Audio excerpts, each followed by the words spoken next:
mtumikie Mungu, Mungu atakubariki. Jamani, amina. Kaeni magotini, ombeni. Hii ni vita. Unajua wapendwa, hata tuongee, vita ya uchumi sio jambo dogo, linataka maombi. Linataka nini? Maombi. Na vita ya utoaji sio vita rahisi, inataka nini? Maombi. Nikiwa maisha magumu sana, wakati huo nyumba niliyokuwa nakaa inavuja. Mimi sijawahi kupanga. Mimi nilikuwa nakaa kwa nyumba za wachungaji, za kichungaji maisha yangu yote. Nikikuta ofisi naigeuza inakuwa nyumba. Jamani, Bwana Yesu asifiwe sana. Haleluya. Binti yangu hapa alipofunga ndoa akaja hapa, anashukia kwenye ngazi kwenye nyumba yangu. Siku moja akaniambia, nilipata shida. Jamani, haleluya. Sasa sikiliza, kuna Mungu anaweza akakujaribu kwa namna fulani, na ukakaa kwenye maombi, utamwona Mungu anachokifanya. Wakati ule nimeenda kuhubiri eneo moja linaitwa Sasa Jira. Inawezekana wengine hamjawahi kufika, ila wale wanaofanya kazi ya halmashauri wanaweza kuelewa. Kutoka sasa ni makilomita mengi. Nilienda na baisikeli, nimeomba kwa mtu, haina madigadi, haina breki. Nikaenda kufika njiani, kichwa kinauma kweli kweli. Halafu jua la Sasa Jira ni kali kweli. Kwa unafika mahali unaomba watu maji, unamwagia kichwa. Nafika pale, niliondoka huku saa 11 huku Nzasa. Kule nikafika saa 11, nakuta pambio zinaimbwa, unasubiriwa uhubiri, huku unaumwa. Na nikasimama nikahubiri, watu wawili wakaponywa. Mimi naumwa. Unaangalia mambo ya Mungu haya. Narudi namkuta mke wangu anasema hivi, walikuja watu hapa, wakatusalimia, wakaingia ndani, wakachukua zile ngoma wakapiga, wakakuuliza uko wapi? Nasema umeenda kwenye mkutano. Wamesema, alafu nimerudi Jumapili kwa ni usiku. Wamesema kesho Jumatatu uende, wanapatikana ofisi za mafu.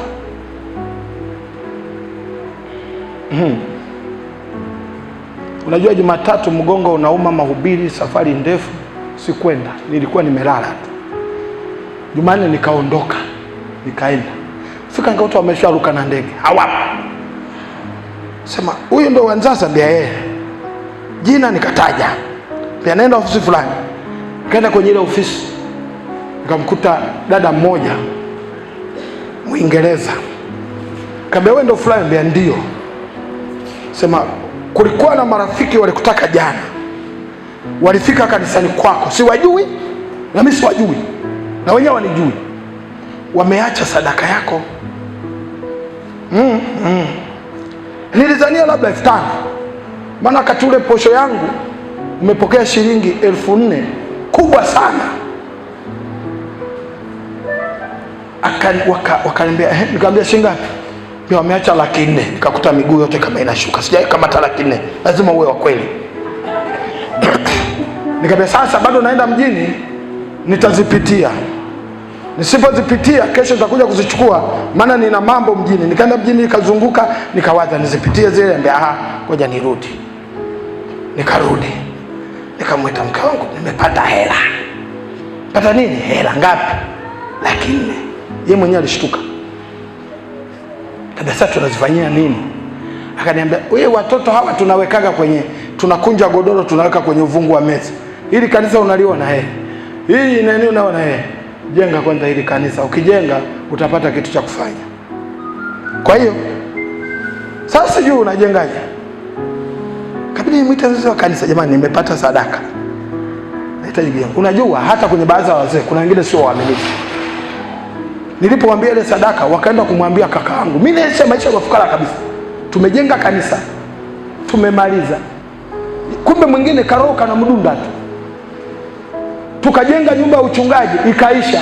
Zikabaki 50,000 60. Wazee wa kanisa wakazipola, wakaniiba. Wakaenda kununua makochi wakaniletea. Mbea mzee, huu ni ukumbusho wako.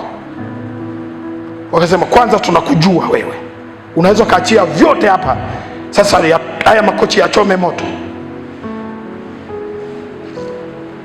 Jamani, amina. Bwana asifiwe. Wangapi wanapataga hela wanaiachia kwa Bwana? Mimi nikipata naiachia kwanza kwa Bwana, ndio sheria yangu, na nimemwona Mungu. Jamani, Bwana Yesu asifiwe sana. Haleluya. Sasa nimemaliza ile kazi, wakaenda kwa kaka yangu wakamwambia, yaani mdogo wako maisha yanayoishi, wazungu wamemletea hela zote ameweka kanisani. Kaka yangu akatuma watu wawili, nendeni mkamwambia yule ambaye hana akili, yule jinga sana yule. Kaja wakanisema kweli kweli, sikuwajibu chochote. Nilichojua nimemtumikia Bwana. Bwana Yesu asiwe sana. Siku moja nikiwa kwenye maombi, nafanya semina pale Mvumi, nikiwa kwenye maombi nikauona mkono, halafu hauna kichwa hauna chochote, unanishushia funguo 2. Nikasikia sauti inasema pokea. Nikapokea. Tafsiri ikaja, ndio funguo moja nyumba, funguo moja usafiri. Haleluya. Baada kilianza usafiri, niliitwa tu, njoo uchukue pikipiki. Kaenda kuchukua pikipiki, nikaipaki hapo kwenye nyumba mbaya mbaya hapo. Asubuhi nikaitoa nje pikipiki, ndio kweli mpaka leo ipo. Jamani, amina. Ninayo imo ndani nimekaa. Jamani, amina. Hii pikipiki utafanyia sehemu zote, kwenda milimani, kwenda wapi, hii pikipiki tumekupa, imo ndani. Iwe, jamani, amina. Baadaye nikapata nyumba. Lile wazo la funguo halipo. Siku moja nikiwa najenga nyumba, na mfukoni nina milioni 2. Najenga nyumba. Wakati naongea na fundi, natamani kufanya biashara na bodaboda. Nitafutie basi pikipiki ni wape watu na mimi wao wanaletea hela ya kula. Yule akanicheka sana, alikuwa mzee wa kanisa. Aliwahi kuja kuhubiri hapa. Sema, kwani wewe umeitwa kwa ajili ya biashara? Wewe umemuita kwa ajili ya Mungu. Hiyo hela nipe na kuletea gari. Ilikuwa kama ndoto. Akaenda, akaniita, gari imepatikana. Tukaenda kwa mwanasheria. Mwanasheria akamwambia tumemleta mchungaji, mpunguzie. Mwanasheria akasema mwandikieni bure na nimechangia mafuta 40,000. Hiyo ndio neema ya wachungaji. Jamani, haleluya. Yaani ukinieleza namna ninavyobarikiwa sijijui, najishangaa tu. Ukimtumikia Mungu kwenye nafasi yako hutajuta. Mwambie mwenzako hutajuta. Jamani, Bwana Yesu asifiwe sana. Haleluya. Ile gari ile nilipopata ikawa rafiki na wanawake. Na wakati huo Bwigili magari machache. Mama mjamzito, gari hii hapa. Mwingine natoa na sukari. Jamani, mtampa na sukari hapa.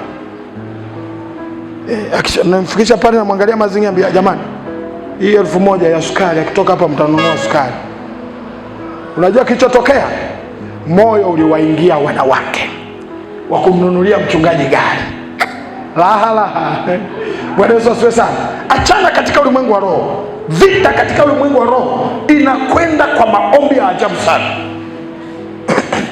Mama mmoja akasema, najisikia kupika chakula sijui, lakini kinaniambia nipike chakula kwa ajili ya hafla ya kuwaleta watu kanisani wafanye kitu, lakini sijui, hebu niombee. Nikaomba. Akasema okay, tunataka kununua gari la mchungaji. Kile chakula sasa nimekiwaza, na kila jambo lina upinzani. Kati ya siku ile washirika walikuwa wachache sana kwenye kuchangia, walikimbia wote, wachache sana walikuja, lakini watu wakaja kutoka nje wakaleta pesa. Jamani, amina. Gari likapatikana. Akaja askofu akalizindua, nikakaa, ngambia mkaa kushoto huko.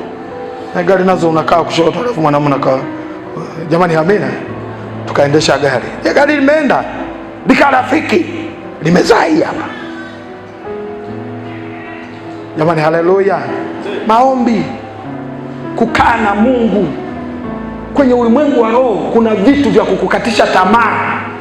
Saa nyingine unaweza kuwa unakuja kanisani unafanya vizuri, anatokea mtu anakukatisha tamaa. Usikubali kukatishwa tamaa, simama na Mungu. Jamani, Bwana Yesu asifiwe sana. Na wakatisha tamaa hawezi kukosekana duniani, wapo nje, hata ndani wapo. Jamani, haleluya. Mimi ambaye alinishuhudia nikaokoka, leo ana kanisa kubwa sana, aliishi maisha magumu sana, akapitia kwenye hali ngumu sana, paka mama mchungaji wake akasema huyo Mungu unayemwabudu sio, akampeleka kwa waganga wa kienyeji. Alipoenda ile kijana akasema, nimeokoka, kama nakufa maskini acha nife maskini, wewe sitakubali kuchukua habari za uganga wa kienyeji. Yule mama mchungaji sababisha mchungaji afukuzwe kanisani. Yule kijana kabaki, leo ni makamu askofu wa jimbo.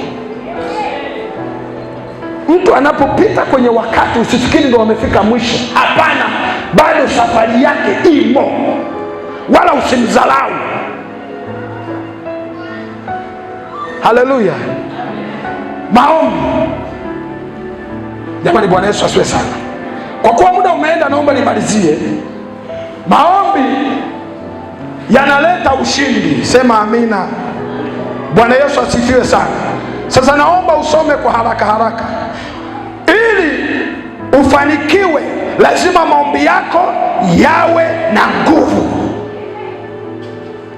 Yakobo 5 mstari wa 16. Ili ufanikiwe, maombi yako yawe na nguvu. Ili ushinde vita, maombi yako yawe na nguvu. Naomba nisomee hapa.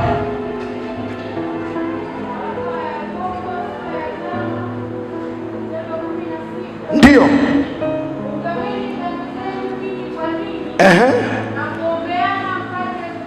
Ungamaneni dhambi zenu ninyi kwa ninyi, ili mpate kuponywa. Kuomba kwake mwenye haki kunafaa sana. Akiomba kwa nini jamani? Kwa bidii. Sema akiomba kwa bidii. Omba kwa bidii ili ushinde vita. Omba kwa bidii. Unajua wapendwa, kwa wale wanaochimba visima vya kienyeji, ukifika unaweza katoa maji hapa chini, lakini ndani ukakuta mwamba. Mwamba ule lazima utoboe kwa silaha zote. Kuna wengine watoto wakisoma, wakifika darasa la 7 hana mpango wa kusoma, kwa hiyo ukoo unaishiaga darasa la 7 tu. Hapo maji hayo, huo ni mwamba, unahitaji kutoboa.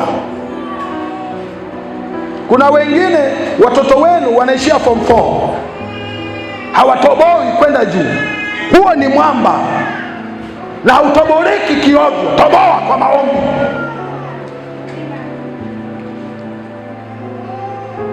Jamani, amina.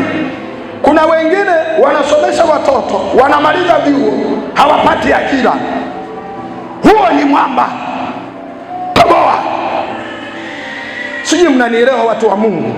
Nimesema leo nina ujumbe mzuri kwenu. Jamani, amina. Haleluya. Toboa huo mwamba. Maombi ya mwenye haki, akiomba kwa bidii, usichoke. Kuna mama moja aliomba mpaka akaweka majina ya watoto wake, maana kila walipokuwa wa mwisho, yaani kuna ukoo hata ungewafundisha hawaelewi. Unahitaji kutoboa kwa maombi. Sijui mnanielewa. Kuna ukoo wakifanikiwa kidogo wanashuka chini, maana yake wamefika kwenye mwamba. Maji haya yalikuwa ya juu tu. Toboa mwamba kwa maombi.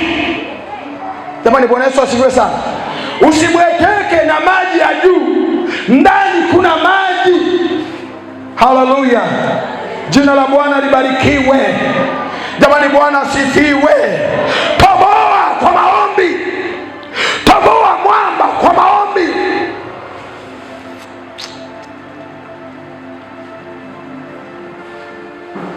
Amina wapendwa, amina.